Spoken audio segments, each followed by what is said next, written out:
diusahakan ya menempatkan posisinya gitu ya agar bisa menyimak dengan seksama gitu ya. Karena agak sayang aja ketika udah ikut webinar kali ini, tapi banyak distraksi gitu ya. Entah itu dipanggil orang, entah itu harus jalan, dan yang lain-lain. Jadi semoga bisa kita maksimalkan ya seperti itu. Dan juga jangan lupa on cam. Kayak gitu. Bagi bentuk kita menghormati ilmunya dan juga orangnya gitu ya. Kak Rozi ini. Lalu ya, dan juga mic-nya hati-hati ya. Kalau memang tidak ada keperluan untuk berbicara, silakan dimatikan. Jadi biar kita nggak apa ya, lagi sibuk, lagi fokus mendengarkan, tahu-tahu ada yang tahu bulat lewat gitu ya kan nggak enak ya. Nanti malah buyar gitu ya. Jadi silakan dikondisikan untuk mic-nya seperti itu.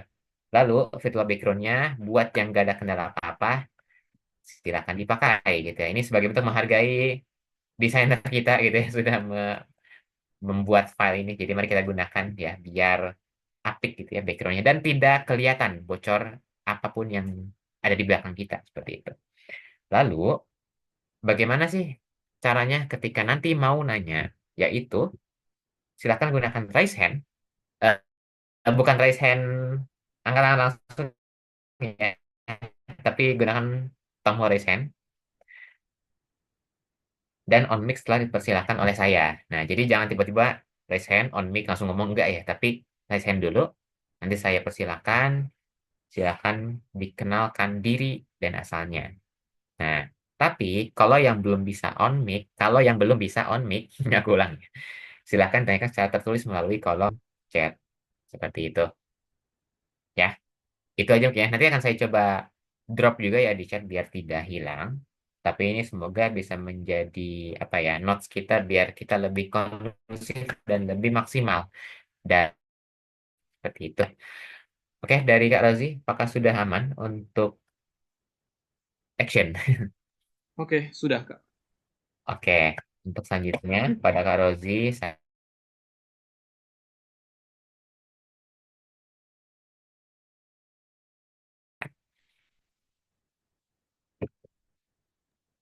Oke, baik. Baik, bismillahirrahmanirrahim. Assalamualaikum warahmatullahi wabarakatuh. Selamat sore, teman-teman semuanya. Calon awardi LPDP tentunya tahun 2025. Insya Allah, amin. Rozi, biasanya dipanggil Rozi, atau kalau manggil Fakhrul juga boleh. Saya berasal dari Padang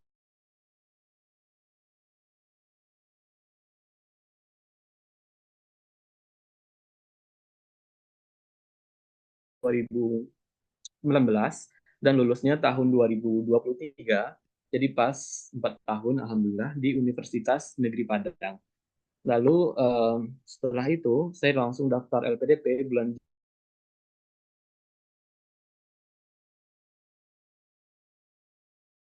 LPDP one shot insya Allah, alhamdulillah di Universitas Negeri Yogyakarta. Kalau dulu saya program studi pendidikan teknik elektronika atau anak teknik istilahnya. Nah, sekarang saya agak lintas jurusan.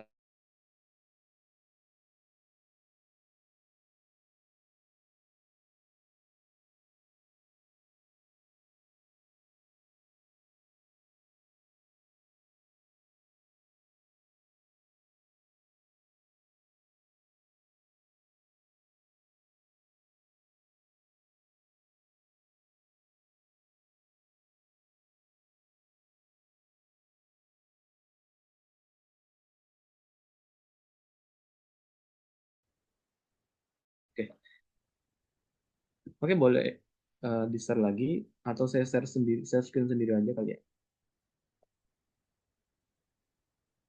Tapi izin share screen,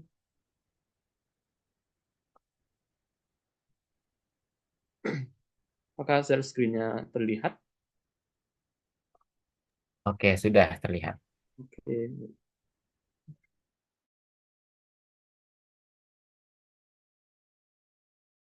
eh,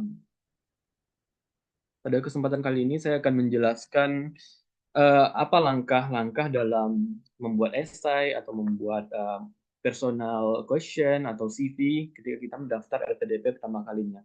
Dan alhamdulillahnya di sini LPDP sedang buka pendaftaran juga. Saya yakin teman-teman yang hadir di Zoom ini semuanya itu kan mendaftar LPDP ya, atau belajar untuk mendaftar LPDP. Nah, eh, ini berdasarkan pengalaman saya ya teman-teman, karena setiap award di LPDP itu pasti punya pengalaman-pengalaman yang berbeda-beda. Jadi ini pengalaman dari saya, semoga bisa membantu teman-teman. Baik, sebelumnya itu saya LPDP-nya itu jalur afirmasi prasejahtera. Kan LPDP itu banyak jalurnya. Nah, saya kebetulannya jalur afirmasi prasejahtera. Eh, ini kemarin skor skor substansi yang saya peroleh ketika eh, substansi LPDP. Nah, alhamdulillahnya itu nilai saya itu lebih dari 1.000, di mana passing grade-nya itu 895 jalur afirmasi. Nah, kalau jalur yang paling tinggi itu kan reguler ya, itu passing grade-nya 1.000. Nah, alhamdulillahnya saya bisa melebihi jalur tersebut. Nah, apa aja yang kira-kira yang saya persiapkan ketika seleksi kemarin? Baik, yang pertama itu eh, teman-teman kan udah memilih jalur nih yang mana kira-kira cocok untuk teman-teman ikuti, apakah umum, targeted, atau afirmasi. Nah, itu sesuaikan lagi dengan buku panduan yang ada di LPDP. Kira-kira teman-teman ini masuknya ke jalur yang mana? Oke. Selanjutnya itu eh, kalau saya kemarin itu LPDP-nya itu pakai LOA atau letter acceptance, atau surat dari kampus itu, surat tanda terima kuliah. Kenapa saya pakai LOA? Karena agar saya tidak mengikuti yang namanya tes bakat skolastik. Tes bakat skolastik ini kan lumayan lumayan berat gitu kan. Kita perlu belajar lagi. Nah, biar saya terhindar dari tes bakat skolastik ini, makanya saya pakai LOA. Tapi buat teman-teman yang tidak pakai LOA, jangan jangan sedih, karena teman-teman pasti bisa melaluinya asalkan teman-teman belajar dengan sungguh-sungguh dan juga berdoa dengan maksimal. Seperti itu. Baik, yang pertama itu dokumen yang teman-teman harus persiapkan. Eh, karena dokumen ini sebagai syarat kelulusan seleksi administrasi dari LPDP. Jangan sampai teman-teman salah dalam menginput dokumen seperti kartu tanda penduduk atau KTP, KK gitu kan, ijazah. Ijazah ini boleh yang legalisir atau yang asli, atau kalau tidak punya atau yang baru lulus boleh pakai surat keterangan lulus dari kampusnya. Lalu ada transkrip nilai juga yang asli atau yang legalisir, sertifikat bahasa asing, ini khusus jalur selain afirmasi. Nah, afirmasi kan tidak perlu pakai TOEFL ya sekarang. Nah, kalau yang non afirmasi itu teman-teman pakai TOEFL, itu minimal skornya itu 500 ya kalau nggak salah. Dan itu teman-teman harus menggunakan yang resmi seperti yang ITP, yang dan lain-lainnya. Asalkan jangan yang pakai sertifikat yang TOEFL prediction itu, yang gratis-gratis itu. Jangan sampai teman-teman memasukkan itu karena nanti akan gagal di seleksi administrasi. Lalu ada LOA nih. LOA ini bagi yang punya aja.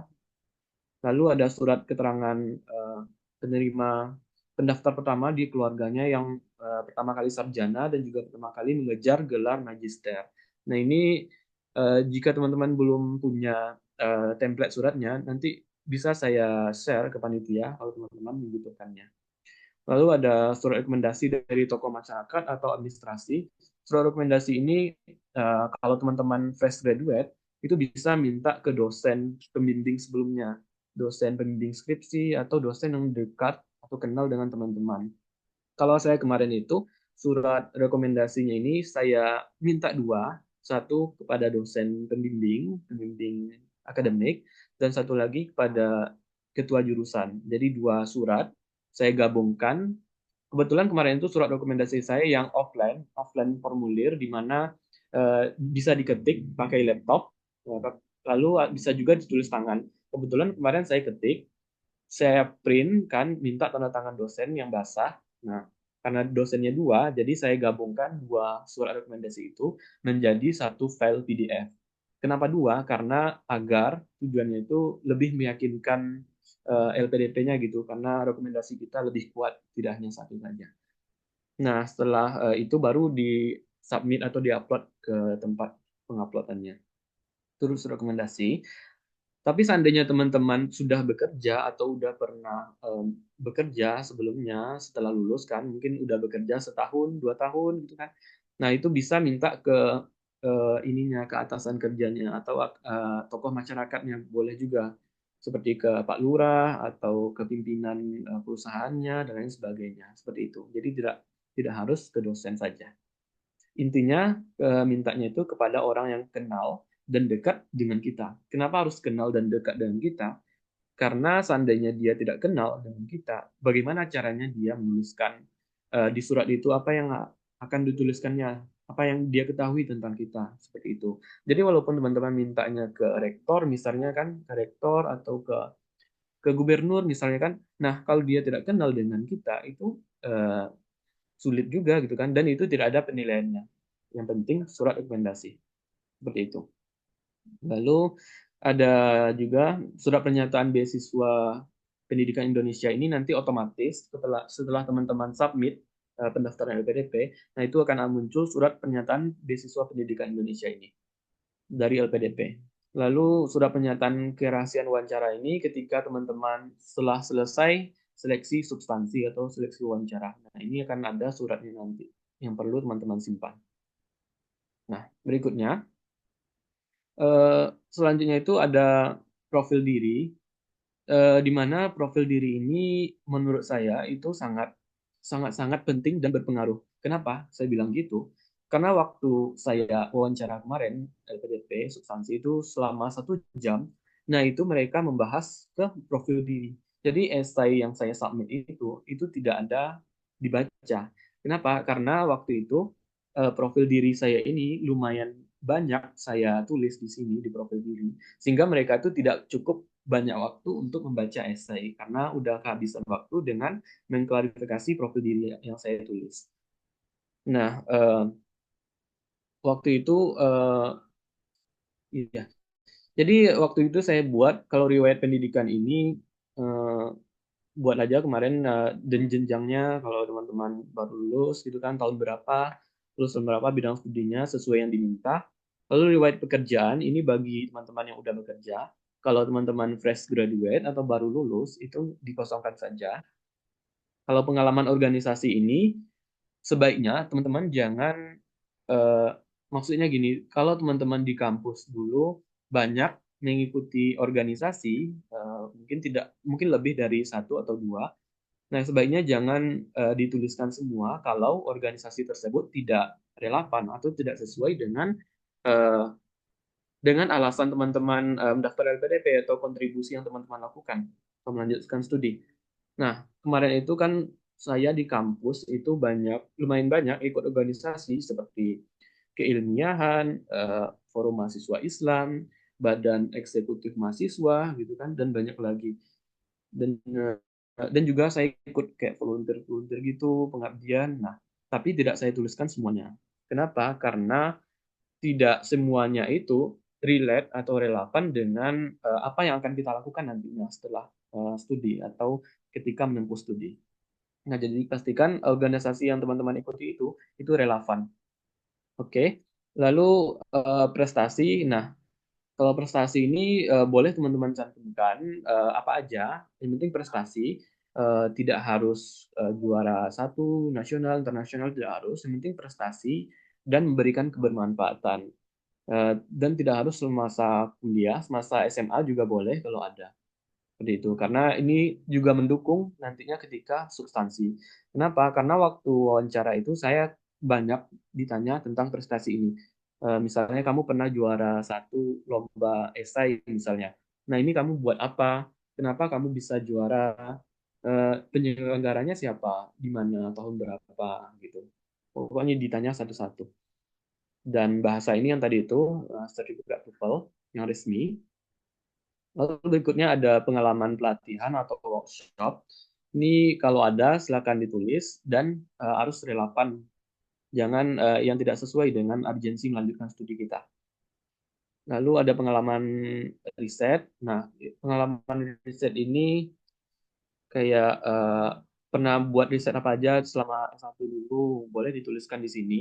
Dan ini tidak harus relevan, tidak apa-apa, karena ini kan riset kan, jadi riset itu kan bidangnya banyak. Lalu karya ilmiah ini bisa teman-teman cantumkan kayak skripsi teman-teman yang udah lulus atau yang pernah buat artikel, jurnal, ini boleh juga. Lalu berikutnya ada conference atau seminar, ini juga bisa. Biasanya di kampus itu kan ada ngadain seminar offline atau conference gitu kan. Nah, kalau ada punya pengalaman itu boleh. Kalau tidak ada, tidak boleh dikosongkan juga.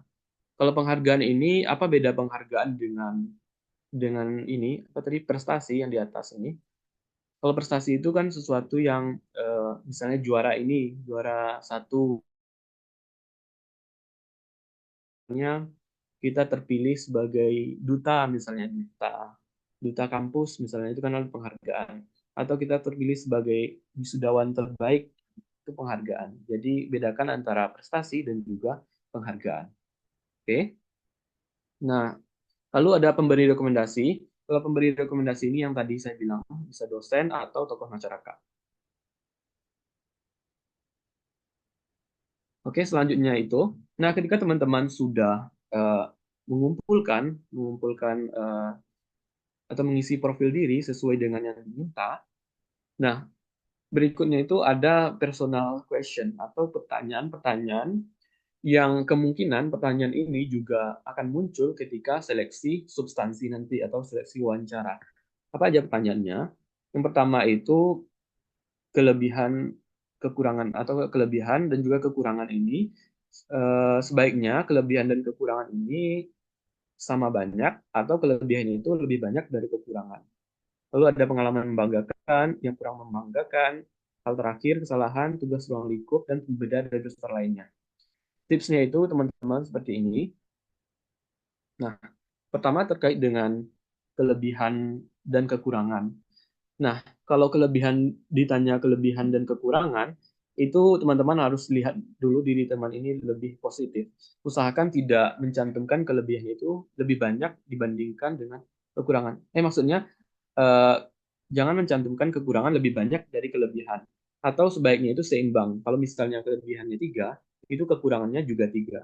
Atau kelebihannya 3, kekurangannya 1 gitu. Jangan sampai kekurangan itu lebih banyak dari kelebihan.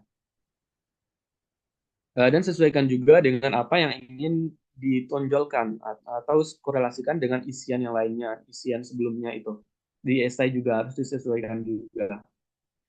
Lalu tentunya manusiawi, karena kelemahan itu pasti bisa ditoleransi, dan pastikan kelemahan itu yang bisa ditoleransi atau dapat diperbaiki, bukan sesuatu hal yang bersifat fatal. Dan cantumkan kekurangan ini yang bernilai kelebihan, dan kelebihan yang dapat menjadi penyeimbang kekurangan. Maksudnya gini, misalnya kekurangan teman-teman apa misalnya, akan tetapi dengan sifat yang suka lupa ini, saya bisa mengatasinya dengan menuliskannya seperti itu. Jadi jangan hanya menuliskan kekurangan tanpa solusi yang diberikan. Seperti itu. Dan terkait dengan kelebihan dan kekurangan ini, itu pasti teman-teman pikirkan, renungkan, karena nanti bakal ditanya ketika wawancara. Jangan sampai sesuatu yang teman tuliskan ini menjadi bumerang. Misalnya, kelebihan saya itu saya jago public speaking misalnya kan, saya pintar public speaking. Nah, tetapi ketika wawancara itu teman-teman kayak gugup atau terbata-bata gitu kan. Nah, jadi itu kelebihan yang teman-teman tulis seakan-akan tidak ada atau teman-teman berbohong seperti itu. Jangan sampai seperti itu. Jadi difikirkan lagi apa yang ditulis. Lalu berikutnya terkait dengan pengalaman membanggakan dan juga pengalaman kurang membanggakan. Yang pertama itu pengalaman membanggakan. Semua hal yang terkait pengalaman itu pastikan menggunakan metode STAR. Metode STAR itu kan situation, text, task, action, dan result. Seperti situasinya apa, task itu tantangannya apa yang dihadapi, actionnya atau solusi yang teman-teman tawarkan itu apa, dan result atau hasil yang diperoleh itu seperti apa. Jadi pastikan terstruktur, jangan jangan tidak terstruktur. Oke, seperti itu. Lalu pastikan pengalaman yang membanggakan ini bermanfaat. Bermanfaat, usahakan pengalaman ini memberikan kebermanfaatan bukan hanya untuk diri kita sendiri, tetapi untuk orang lain juga, untuk masyarakat atau lingkungan kita atau teman kita seperti itu. Jangan hanya untuk diri kita. Lalu terkait dengan pengalaman yang kurang membanggakan, itu gunakan juga metode STAR, dan pengalaman yang kurang ini pastikan masih bisa ditoleransi atau bisa dimaafkan atau bisa diperbaiki. Lalu teman-teman harus mengambil atau menceritakan hikmahnya juga, hikmah dari yang kurang membanggakan ini. Apa hikmah atau pelajaran yang bisa diperoleh dari pengalaman ini gitu. Jadi tidak hanya semata menjadi kekurangan saja tanpa ada hikmah dari hal tersebut. Seperti itu. Oke, selanjutnya. Eh, Lalu nanti akan ada pertanyaan terkait hal terakhir yang diajarkan pada diri kita sendiri. Nah, hal terakhir yang diajarkan kepada diri kita sendiri ini, gunakan juga metode STAR, Situation, Task, Action, Result, dalam menuliskannya. Dan usahakan pengalaman itu yang terbaru, karena hal terakhir yang diajarkan pada diri sendiri. Nah, usahakan pengalamannya itu yang terbaru, karena manusia itu kan makhluk yang dinamis ya, perubahan akan selalu ada berdasarkan pengalaman yang datang. Dan ambillah pelajaran dari pengalaman dalam hidupmu yang merupakan hasil dari sebuah perenungan. Jadi teman-teman bisa renungan lagi nih apa kira-kira pengalaman terakhir atau hal terakhir yang teman-teman ajarkan kepada diri sendiri. Lalu kita juga bisa menghargai diri kita sendiri. Oke. Lalu terkait dengan pertanyaan berikutnya, kesalahan yang pernah dilakukan selama belajar atau bekerja. Nah, kesalahan selama bekerja atau kalau teman-teman fresh graduate berarti selama kuliah atau belajar. Nah, ini juga gunakan metode STAR karena ini kan juga pengalaman dan jelaskan lebih dalam konteksnya dari pengalaman itu. Jangan di dalam pengalaman ini kita menyalahkan orang lain. Jangan sampai kita menyalahkan pihak lain gitu kan, karena kesalahan ini disebabkan oleh ini gitu, bukan diri kita. Jangan sampai kita menyalahkan orang lain. Lalu tuliskan juga bagaimana kamu menyelesaikan atau memperbaiki kesalahan yang dilakukan ini. Jadi apa apa berikutnya, apa solusi yang kamu tawarkan kalau ada kesalahan yang kamu lakukan seperti itu. Lalu ada tugas di luar ruang lingkup yang seharusnya. Nah, terkait dengan tugas di luar ruang lingkup ini juga menggunakan metode STAR. Nah, bisa teman-teman jelaskan tugas apa yang kamu lakukan di ruang lingkup yang seharusnya tidak kamu kerjakan. Kamu jelaskan mengapa kamu mendapatkan tugas tersebut. Lalu apa tantangan di sana? Lalu apa hikmah atau pesan atau pelajaran yang kamu dapatkan dari tugas tersebut? Dulu saya kalau tugas ruang lingkup ini saya pernah membantu dosen dalam melakukan penelitian dan juga eh, mengajar gitu kan, membuat tugas pribadi. Nah, sementara itu kan bukan kewajiban saya atau bukan sesuatu hal yang harus saya lakukan sebagai mahasiswa gitu kan. Tetapi dosen itu meminta seperti itu dan tugas itu tidak passion atau not my passion. Di mana dulu di dosen itu meminta saya membuat sebuah aplikasi untuk penelitian. Jadi aplikasi itu sebenarnya tidak bisa saya buat, akan tetapi saya berusaha berusaha menyelesaikannya karena dosen itu kebetulan dekat dengan saya gitu kan. Nah, setelah aplikasinya itu selesai, saya bisa belajar ternyata aplikasi ini gampang saya buat gitu kan. Dan akhirnya saya bisa belajar dari proses itu dan saya bisa membuat aplikasi saya sendiri. Jadi ada hikmahnya dari tugas yang diberikan itu, meskipun tugas itu bukan kewajiban yang seharusnya kita lakukan. Jadi seperti itu. Dan yang terakhir itu, yang paling sulit itu biasanya pertanyaan terkait dengan hal yang membedakan kita dengan orang lain atau pembeda dari peserta yang lainnya. Terkait dengan pembeda dari peserta yang lain ini, teman-teman, ya teman-teman perlu mengapresiasi diri kita sendiri. Ya, teman-teman bisa menonjolkan kelebihan yang kita miliki atau skill yang kita miliki atau kontribusi yang pernah kita lakukan gitu kan, dan pastinya tidak merendahkan orang lain. Dan juga bisa berdasarkan pendapat orang lain. Teman-teman kan punya surat rekomendasi nih dari dosen. Nah, bisa berdasarkan surat rekomendasi dari dosen menerangkan bahwa saya memiliki ini gitu kan. Nah, itu kan pendapat dari dosen, bukan pendapat kita. Atau bisa juga pendapat dari teman teman kita, teman dekat, atau pendapat dari keluarga gitu kan, atau orang tua kita di rumah seperti itu. Jadi tidak hanya pendapat kita pribadi saja. Lalu bisa juga dari personal experience atau pengalaman yang telah teman-teman lalui. Karena pengalaman pribadi itu kan tidak bisa sama dengan pengalaman orang lain. Kita yang tahu apa yang kita alami seperti itu. Oke. Itu terkait dengan personal question yang perlu teman-teman perhatikan ketika membuatnya sebelum sebelum diminta esai. Dan saya ingatkan lagi, pastikan pengalaman atau hal yang teman-teman tulis ini jangan sampai menjadi bumerang terhadap diri kita sendiri ketika wawancara.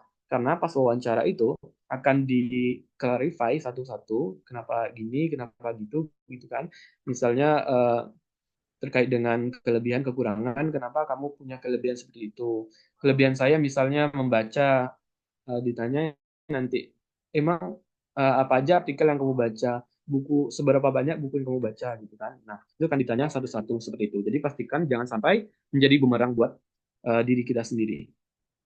Oke. Lalu selanjutnya masuk ke esai. Nah, esai ini eh, juga menjadi kunci ketika substansi nanti. Dan esai ini sebenarnya eh, setiap setiap kita itu kan beda-beda esainya ya.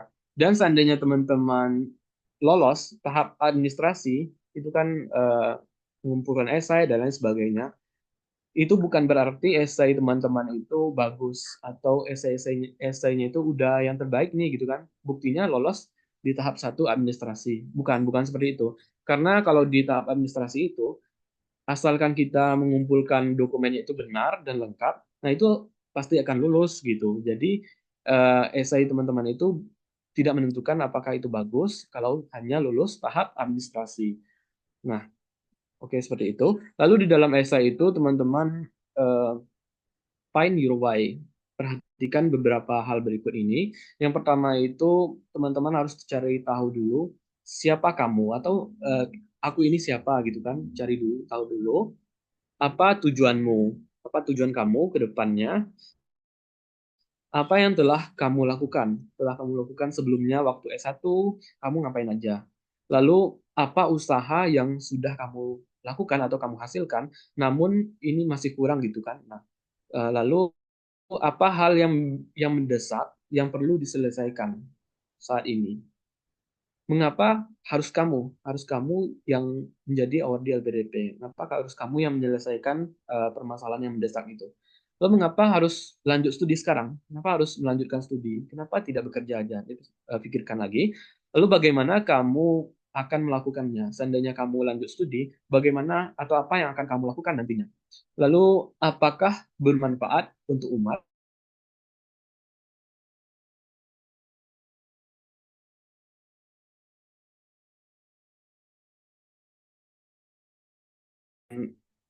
Terkait dengan pertanyaan ini, maka kemungkinan dalam membuat esai itu tidak akan mengalami kesusahan lagi. Nah, esai itu akan terhubung antara satu dengan yang lainnya, seperti itu. Nah, boleh teman-teman cari tahu lagi terkait dengan pertanyaan ini. Nah, lalu dalam membuat esai, itu kan ada strukturnya ya. Jadi, walaupun esai kayak esai lomba, esai ilmiah gitu kan, itu sangat berbeda dengan esai LPDP. Karena waktu S1 dulu kan saya sering ikut lomba esai nasional, karya tulis ilmiah. Nah, ketika saya membuat esai LPDP, itu saya merasa eh, agak sulit, agak kesusahan. Kemarin itu saya habiskan 30 hari lebih deh, lebih dari 30 hari dalam membuatnya. Karena satu paragraf itu benar-benar difikirkan. Misalnya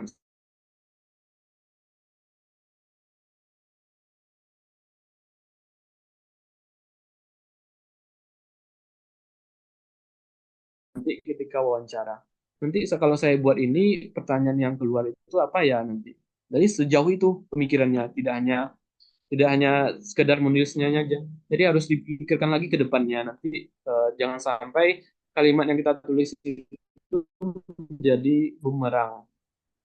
Oke. Jadi struktur esai LPDP itu ada terdiri dari background dan problem. Yang di awal itu kita ceritakan dulu background kita, lalu masalah yang diangkat. Yang kedua itu ada study plan atau rencana studi dan contribution plan. Contribution plan itu kontribusi kita ketika studi nanti mau ngapain. Lalu ada atau kontribusi telah studi atau kontribusi untuk Indonesia, lalu ada closing statement. Untuk lebih detailnya seperti ini. Pertama itu ada background. Nah, background ini kan background pendidikan kita ya. Ini di awal-awal itu dalam membuat esai. Nah, esai itu kan boleh pakai judul, boleh tidak pakai judul. Kalau esai saya kemarin itu pakai judul. Judulnya itu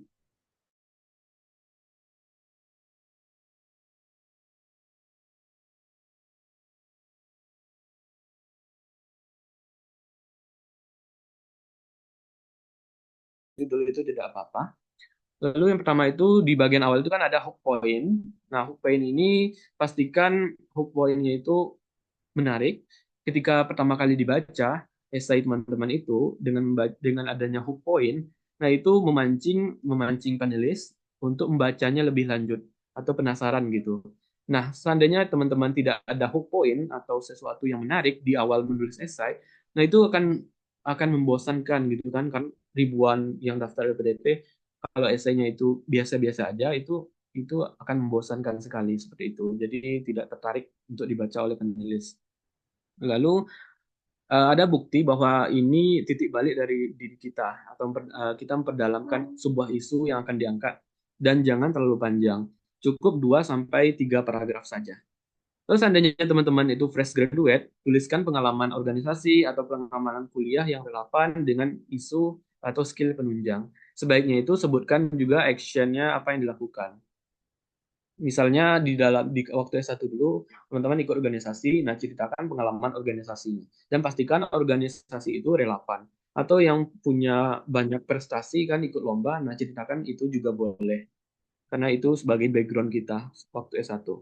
Nah, seandainya teman-teman udah bekerja juga, nah boleh diceritakan juga di tempat kerja kamu pencapaiannya apa aja gitu kan, dan isu-isu atau kontribusi kamu di tempat kerja apa aja, boleh diceritakan di background. Nah, itu ini untuk di awal esai. Lalu masuk ke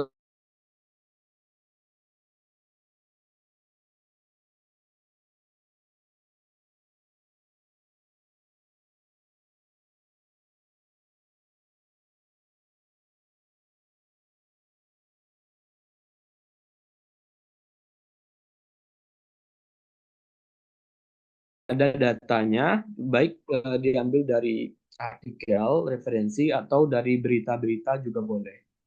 Lalu selalu gunakan data terbaru yang update. Kalau sekarang 2025, kalau bisa gunakan data tahun 2024 atau 2023 kalau tidak ada yang terbaru. Dan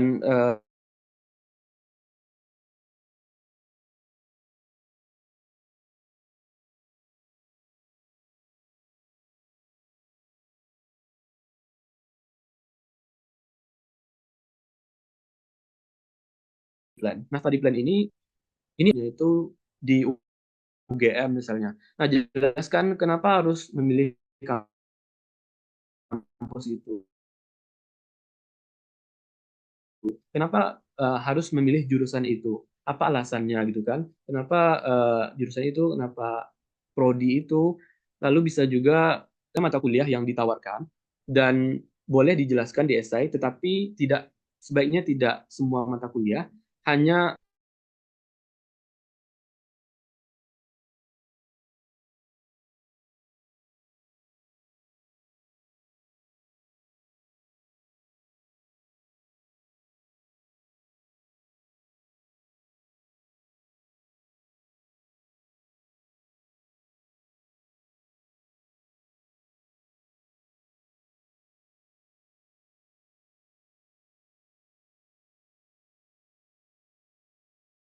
aja.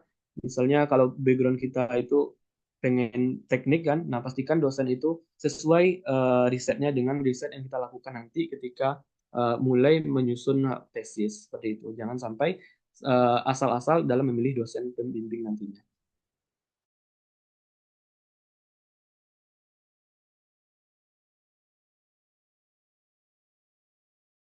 Dosen, nah itu silakan dihubungi sekarang calon dosen pembimbing, hubungi lewat email.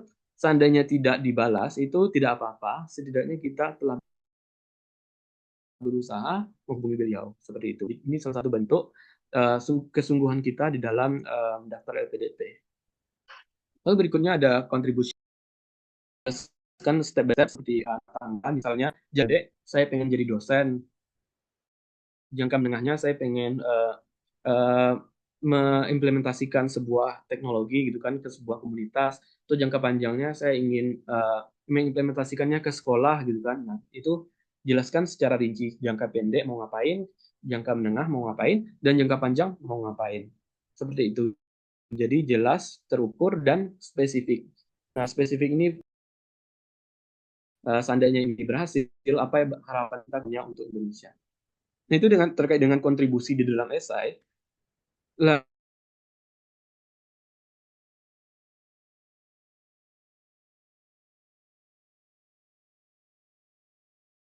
kita itu benar-benar penting. Lalu kaitkan juga tujuan hidup kita atau isu itu selaras dengan arah dan tujuan LPDP. Kalau teman-teman perhatikan di website LPDP itu kan ada apa namanya visi misinya, visi misi LPDP itu apa, nilai-nilai LPDP itu apa. Nah, pastikan sesuaikan dengan hal tersebut. Bisa dibaca lagi di website LPDP. Lalu cantumkan juga harapan mengapa LPDP itu harus memilih kita. Kenapa harus kita dipilih sebagai LPDP? Intinya di closing statement ini kita harus meyakinkan kenapa harus kita dipilih LPDP sebagai awardee. Karena waktu waktu wawancara juga bahkan disuruh ini closing statement. Aku waktu wawancara disuruh closing statement.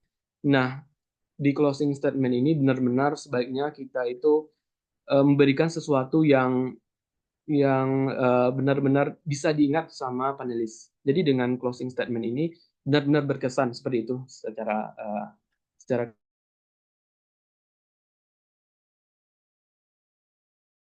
keseluruhan. Perhatikan jangan melakukan hal ini. Pertama itu mengarang cerita. Di dalam esai itu jangan sampai kita mengarang cerita karena nanti akan diklarify ketika wawancara. Lalu jangan sampai kita menjadi orang lain atau menuliskan cerita orang lain di dalam esai kita. Lalu jangan juga menjual kesedihan. Kenapa kesedihan? Misalnya kalau kebanyakan saya baca esai di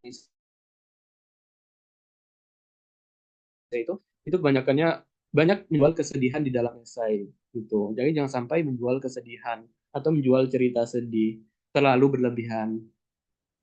Takutnya nanti ketika wawancara juga udah terpengaruh, nah itu juga akan mempengaruhi ketika wawancara. Lalu jangan juga humble bragging atau terlalu terlalu humble lah istilahnya. Lalu tidak baku atau inkonsisten, harus menggunakan kata-kata yang baku. Ya kemarin itu jangan gunakan kata-kata yang tidak kita pahami maksudnya. Kadang kalau kita lihat referensi-referensi itu ada kata-katanya itu satu kata, dua kata itu terlalu profesional, tetapi kita tidak tahu nih maksud maksud kata itu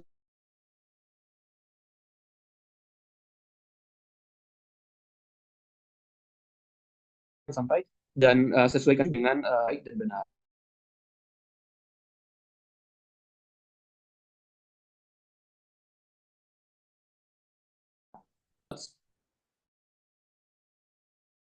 Jadi itu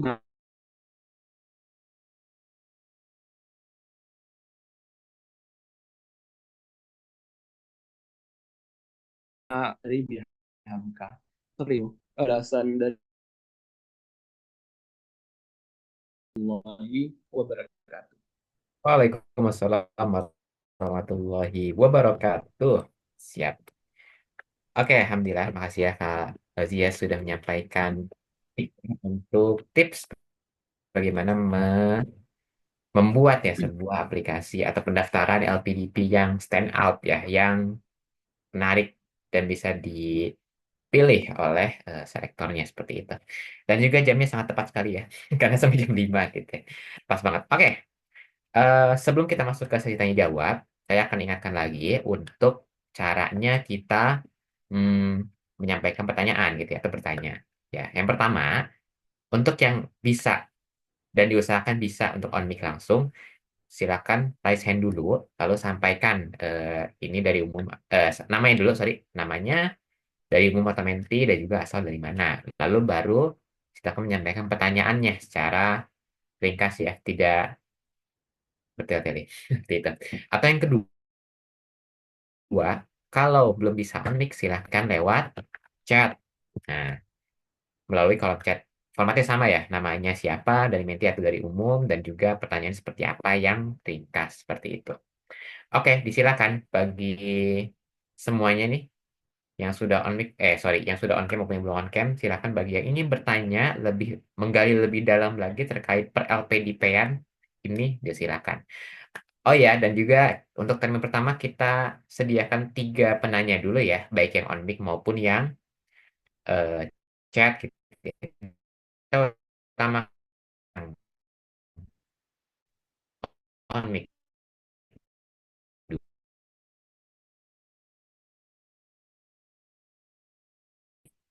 Silakan. Oke, cek suara saya kedengeran, Kak.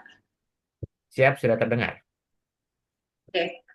Terima kasih kesempatannya, Kak Rofi. Terima kasih juga, Kak Rozi. Kebetulan kemarin saya juga udah jadian ya sama Kak Rozi beberapa kali share tentang desain. Saya mau nanya tentang yang penilaian diri tadi, Kak. Itu kan di penilaian diri itu saya lihat di form aplikasinya itu kayak nambah baris gitu ya.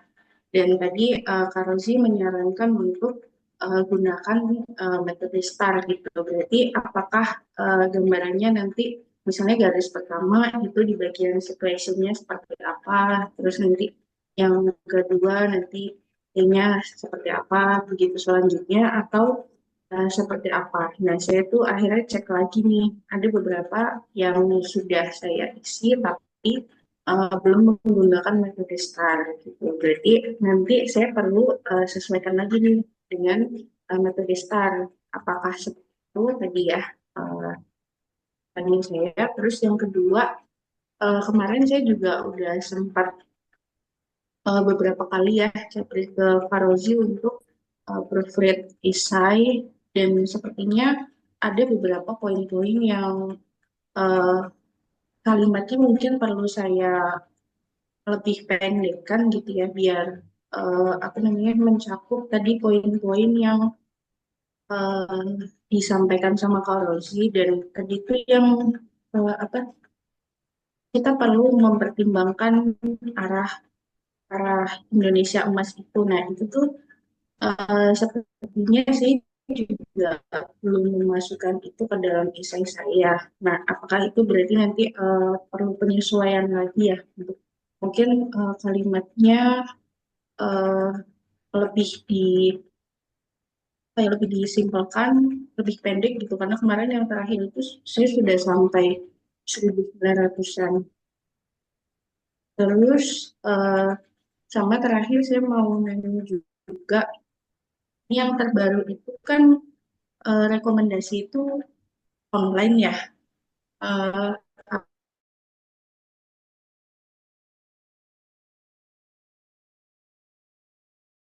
Nanti ketika muncul itu online gitu. Itu misalnya nanti saya kan masih menahan untuk submit sekarang gitu ya. Saya masih menunggu insight-insight baru dari teman-teman gitu ya.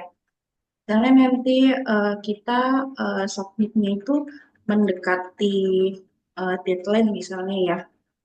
Berarti dalam waktu kurasi itu proses untuk rekomendasi itu mengirimkan gitu ya, atau seperti apa mekanismenya kalau online itu?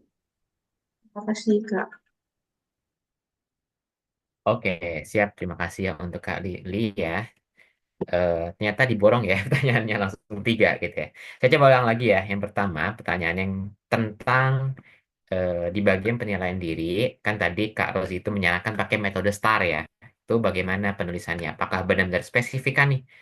Yang pertama ini, kedua dan lain-lain, atau seperti apa baiknya? Yang kedua, eh, kan tadi di dalam esai itu eh, kita baiknya mencantumkan bagaimana mengaitkan esai kita dengan tujuan yang besar gitu ya. Misalnya tadi contohnya Indonesia Emas gitu ya, atau dengan SDG atau RCPDX seperti itu. Itu apakah akhirnya itu perlu wajib banget atau seperti apa gitu ya urgensinya. Yang ketiga adalah soal tadi ya soal rekomendasi yang menurut kebijakan terbaru kan online ya gitu. Nah, itu ya bagaimana gitu. Mungkin bisa lebih jelaskan lagi di bagian itu gitu ya. Nah, dari tiga pertanyaan ini, dari Kak Rozi apakah mau menjawab dulu langsung atau mau menampung yang lain juga ya untuk dijawab sekalian seperti itu. Nah, boleh dijawab langsung aja. Oh iya, oke. Silakan Kak Rozi. Oke, baik. Baik, terima kasih atas pertanyaannya, Teh. Eh, yang pertama itu, ya dalam menulis poin-poin di personal question itu kan kalau buat metode STAR itu agak panjang, ya benar. Nah, apakah dibuat satu baris, enter, satu baris, enter gitu ya?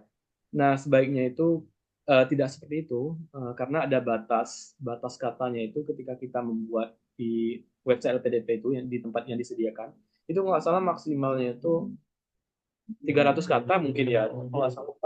Nah, itu ada batasnya. Sebaiknya itu digabung aja menjadi satu paragraf atau satu kalimat saja.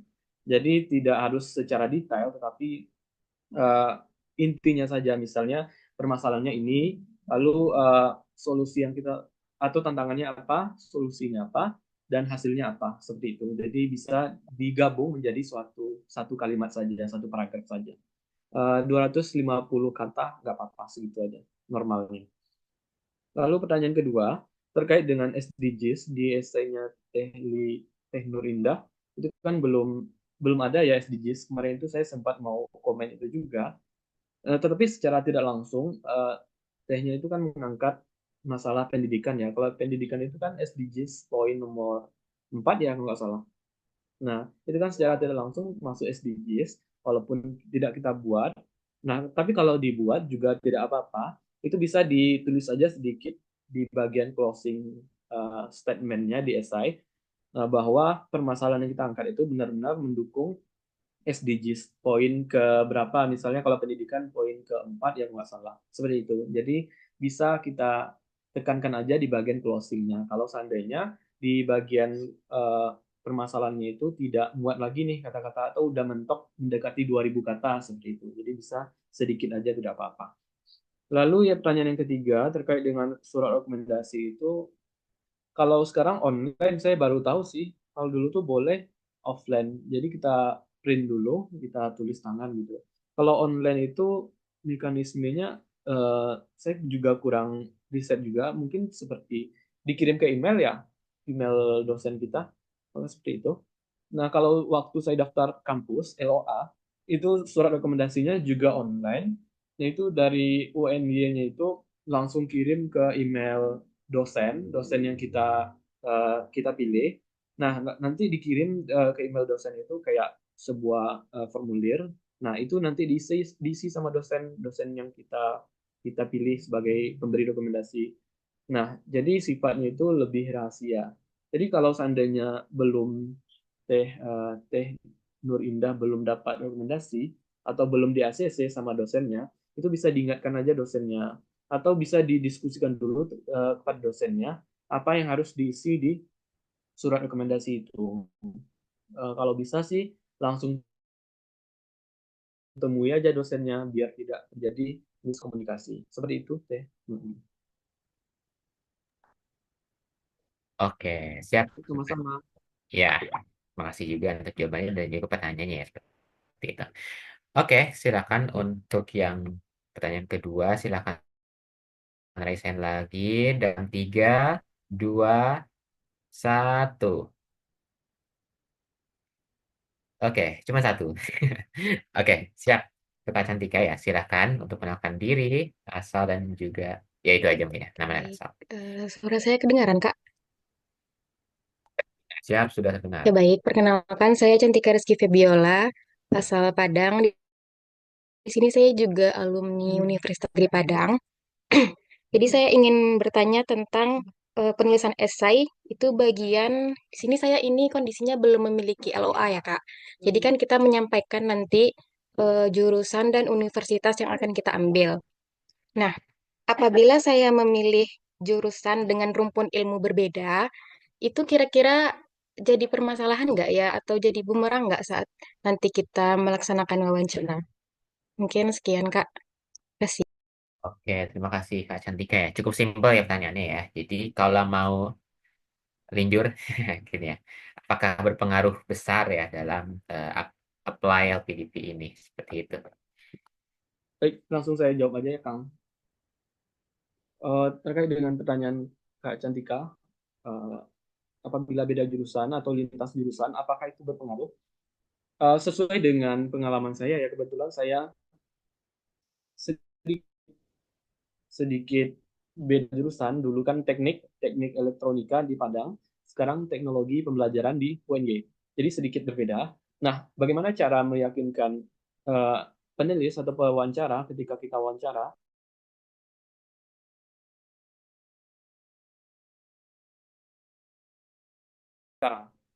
Eh, dan juga ada beberapa prestasi mungkin yang mendukung kenapa kita harus memilih jurusan yang sekarang. Contohnya gini, dulu saya kan S1-nya itu teknik elektronika, di mana mempelajari tentang arus listrik, arus lemah gitu kan. Nah, sekarang itu saya lebih ke teknologi pembelajaran di mana membuat sebuah media pembelajaran untuk belajar di sekolah seperti itu. Nah, lalu apa yang saya kasih alasan?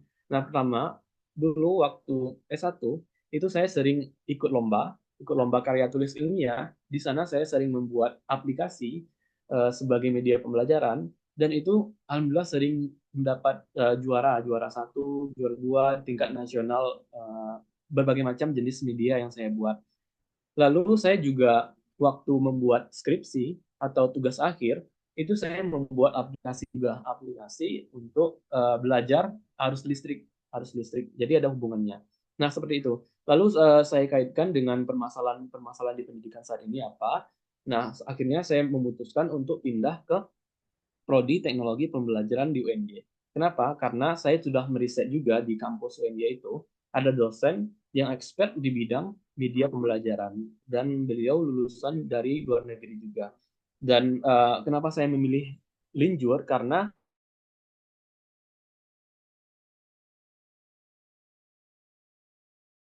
dan ada permasalahan juga yang ditemukan di sekolah karena salah satu permasalahannya itu kan siswa itu kan boleh bawa HP kan sebagian sekolah. Nah, tetapi kan handphone itu tidak digunakan untuk belajar. Nah, untuk mengatasi hal tersebut, saya pengen belajar prodi teknologi pembelajaran di UNY. Nanti saya akan membuat sebuah aplikasi, lalu akan saya implementasikan ke sekolah atau bisa dipakai di sekolah untuk mengatasi permasalahan yang saya utarakan. Jadi seperti itu. Ada benang merah yang menghubungkan alasan dan juga kontribusi yang kita lakukan didukung dengan prestasi juga kalau ada. Nah, akhirnya bisalah kita memilih jurusan linear atau lintas jurusan. Seperti itu penjelasannya. Oke, ada Kang Rozi ya. Jadi intinya jawabannya adalah kita juga harus bisa meyakinkan lebih ya. Ketika jurusannya beda, berarti kita harus punya bukti lain. Kenapa akhirnya kita cocok nih memilih jurusan dituju dengan kontribusi tadi ya, prestasi kah, eh, lomba dan sejenisnya itu ya, yang memang merujuk ke jurusan kita tuju seperti itu. Oke, baik. Termin ketiga ini, ya makasih ya. Semoga menjawab ya Kak Cantika ya. Terakhir, ini sudah ada yang resen ya dari Kak Nur J gitu ya. Oke, nanti setelah ini, karena waktu masih banyak, saya akan coba melihat di chat ya setelah ini. Jadi, yang on mic ini saya batasi ke tiga. Habis ini kita akan lihat yang chat. Baru nanti kalau ada waktu, kita lanjut ke pertanyaan yang lain. Oke, silahkan kepada Kak Nur untuk perkenalan, menyampaikan asal dan juga sumber pertanyaannya.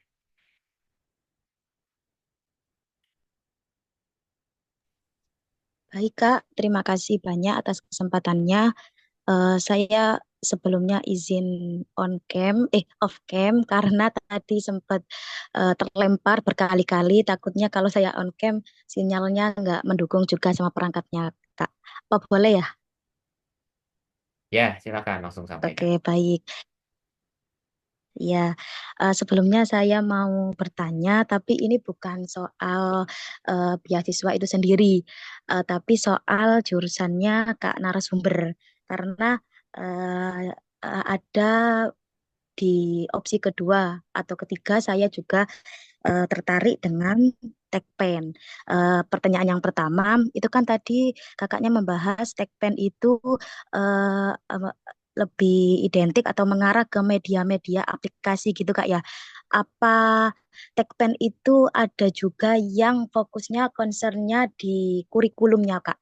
Karena saya sempat riset juga apa itu perbedaan Tekpen, teknologi pendidikan dan teknologi pembelajaran. Itu yang mengarah kepada kurikulum itu jurusan apa Kak ya? Ini kan kakaknya langsung ke studinya, langsung ke lapangannya, jadi lebih tahu gitu Kakak. Untuk pertanyaan yang kedua, ketika ada case nih Kak, misal ada kepala sekolah PAUD non formal atau guru SD yang ingin mendaftar dan di apa kontribusi setelah kembali atau kontribusi pasca studi itu dia harus kembali ke lembaganya atau bisa melebarkan sayap ke instansi lain atau juga bisa ke lembaga yang lebih luas, Kak. Sudah mungkin cukup dua pertanyaan saja. Terima kasih Kak narasumber dan Kak moderator. Oke, siap. Terima kasih Kak Nur ya. Jadi pertanyaannya yang pertama itu, apakah di jurusannya Kak Rozi ini teknologi pendidikan ya? Teknik pendidikan. Ada fokus di kurikulum atau mungkin ada di jurusan yang lain. Yang kedua, kalau ada kepala sekolah PAUD atau SD non formal yang ingin daftar, apakah kontribusi pasca studinya itu boleh ke sekolahnya yang sedang dia ajar ini atau mungkin lebih baik diarahkan ke yang lebih global lagi? Karena kan tadi SI-nya itu disarankan Astagfirullahaladzim. Disarankan untuk diarahkan ke SDG dan seperti itu ya. Yang seperti itu Kak Rozi. Dua pertanyaannya.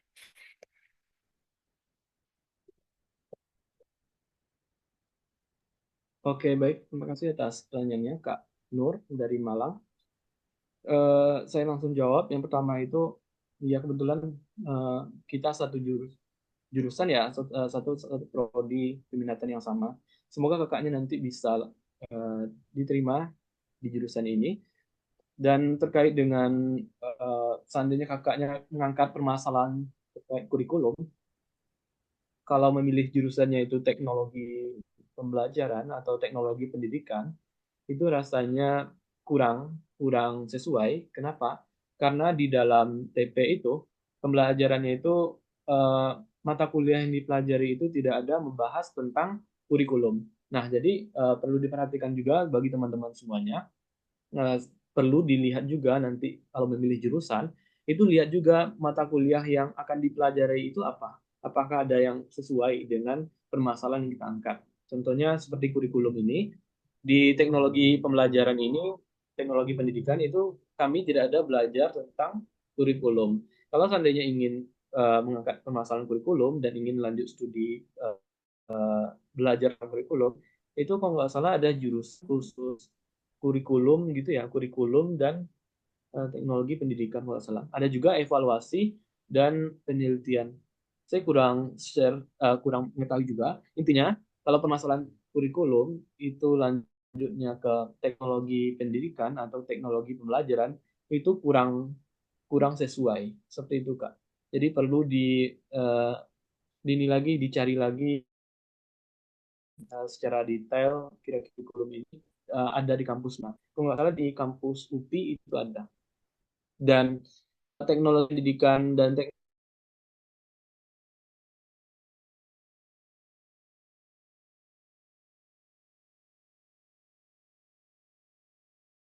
teknologi ini sebenarnya sama. Dan kami sama di universitas negeri di UNS, namanya teknologi pendidikan. Sementara di UNY dan juga Universitas Negeri Malang itu namanya teknologi pembelajaran. Tetapi pelajaran yang dipelajari itu tetap sama. Lalu pertanyaan yang kedua dari Kak Nur, seandainya ada kepala sekolah ya yang ingin daftar atau ketua jurusan yang ingin daftar LPDP, tapi nanti kalau setelah studi dia kembali mengabdi ke sekolahnya, seperti itu. Hmm, menurut saya itu boleh. Kenapa? Karena kontribusinya itu udah jelas, udah lama juga, apalagi sebagai kepala sekolah ya itu kan udah lama. permasalahan yang diangkat itu mungkin udah jelas juga. Dan seandainya dia kembali ke sekolah itu tidak apa-apa, tidak harus menjadi dosen atau ke tempat yang lebih tinggi gitu kan. Kalau bisa apa yang dilakukan itu jelas menurut aku bisa. Kenapa? Karena di kelas saya itu kan ada beberapa guru PNS juga malahan, ada yang udah mengajar selama 15 tahun. Nah, dia baru lulus LPDP sekarang seperti itu. Jadi nanti dia kembali ke sekolahnya untuk mengabdi karena ada beberapa permasalahan yang perlu diatasinya.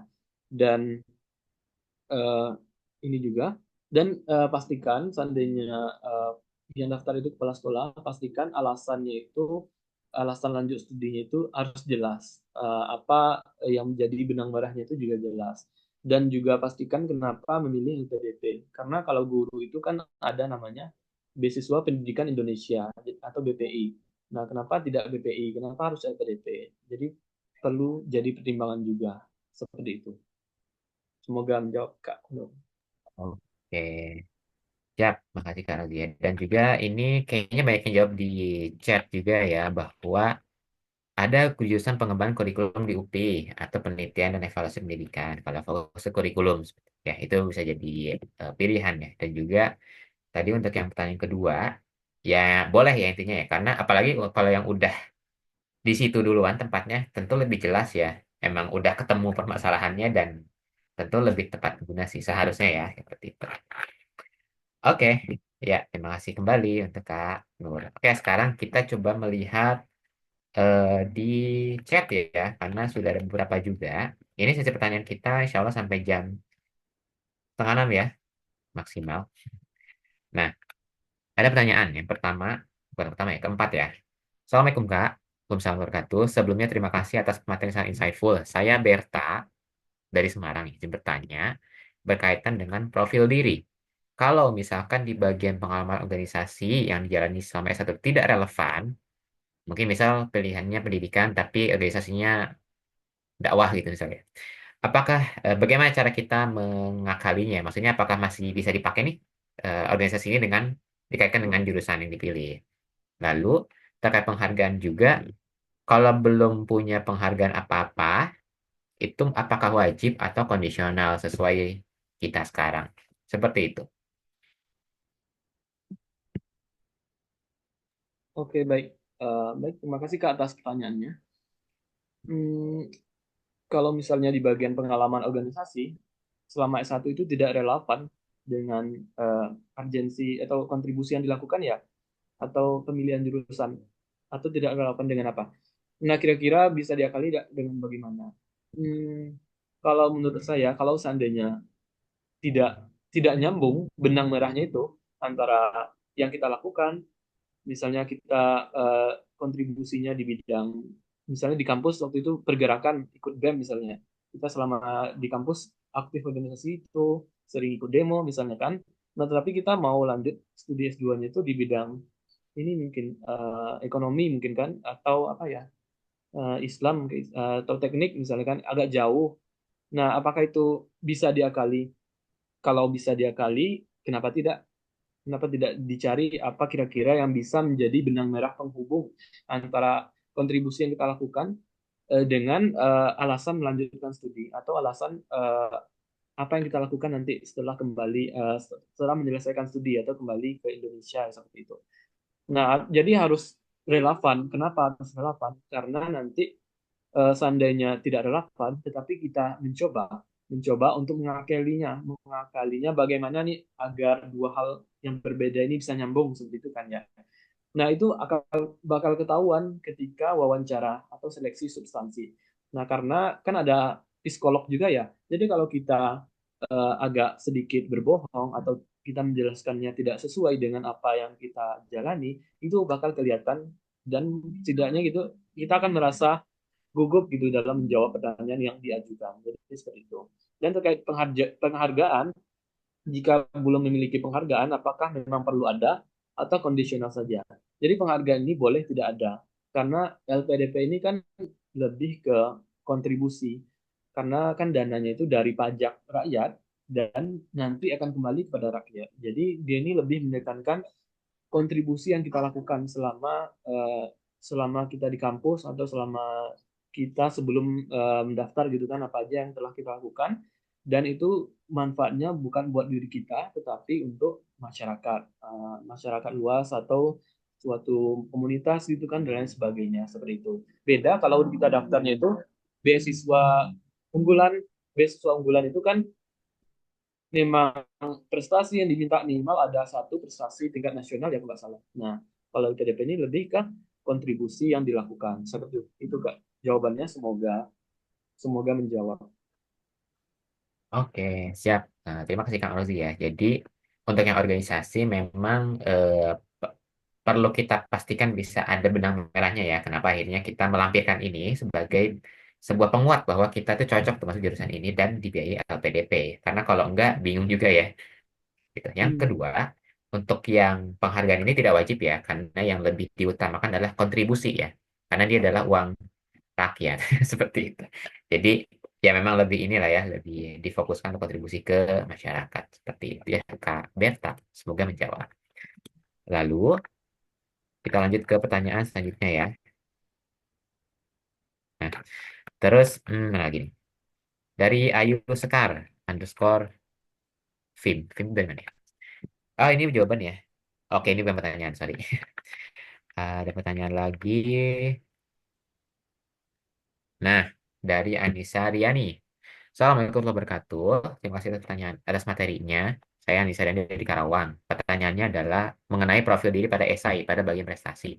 Yang pertama, apakah bisa saya mencantumkan mengikuti beberapa program kampus Merdeka sebagai prestasi?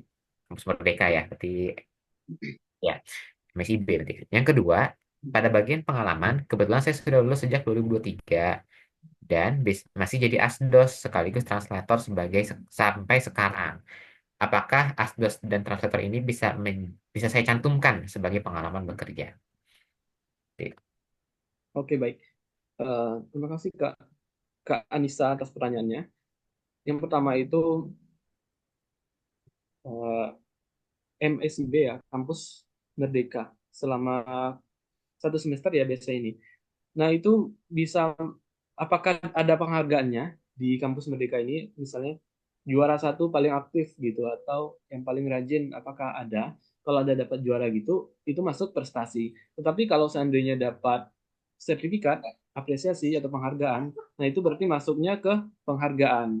Kan ada dua kolom tuh, ada kolom untuk prestasi, ada kolom untuk penghargaan. Jadi kalau MSIB ini menurutku lebih ke penghargaan. Lalu kalau pertanyaan kedua itu, eh, nah ini sama pengalamannya dengan saya. Jadi saya lulus kemarin itu September 2023 dan jadi asdos juga di kampus sebelumnya di Padang. Nah itu bisa dimasukkan ke pengalaman bekerja, bisa. Karena kan kita udah lulus ya. Jadi kita udah bekerja sebagai asdos, dan ini menurutku lebih ke memperkuat alasan kita melanjutkan studi. Kemarin itu saya kan sempat jadi asdos juga, dan waktu wawancara ditanya, kamu kenapa bisa jadi asdos? Kenapa kamu bisa dipilih menjadi asdos? Kenapa kamu bisa dipilih dosen? Kenapa teman-temanmu nggak terpilih? Ngapain aja tugas kamu sebagai asdos? Apakah mendampingi atau menggantikan? Lalu selain mengajar ngapain aja? Jadi banyak banget pertanyaan yang ditanya terkait menjadi asdos. Karena menjadi asdos ini juga sebagai privilege bagi kita. Kalau cita-citanya itu nanti pengen jadi dosen. Jadi sekarang kita udah belajar menjadi asdos seperti itu. Jadi saran saya ini sangat menguntungkan bagi Kak Anissa seandainya nanti eh, pengen jadi dosen setelah lulus S2. Jadi sangat mendukung pengalaman ini dituliskan seperti itu. Oke. Jadi intinya kalau yang MSIB ini juga bisa ya, cuma mungkin yang menyesuaikan ya, apakah ada prestasi apa, penghargaan apa dari MSIB itu gitu ya. Lalu untuk yang ASDOS atau translator, simpelnya bisa. Seperti itu ya untuk jawabannya. Oke, karena jam sudah 5.30 ya, mungkin sudah sangat pas banget ya lagi-lagi. Mungkin kita bisa, nggak nih, saya minta closing kali ya dari Kak Rosi ini untuk kita semua ini sebagai penguat dalam mendaftar LPDP ini Baik, kali ya. kepada teman-teman semuanya terima kasih, dan juga kepada panitia terima kasih atas kesempatan kesempatan dan waktunya yang diberikan. Saya doakan semoga teman-teman yang hadir di sini menjadi awal LPDP berikutnya. Amin. Dan tentunya kami bersungguh-sungguh berusaha dengan maksimal, berdoa dengan maksimal. Dan tentunya ada beberapa orang mungkin gagal percobaan pertama, gagal percobaan kedua gitu kan.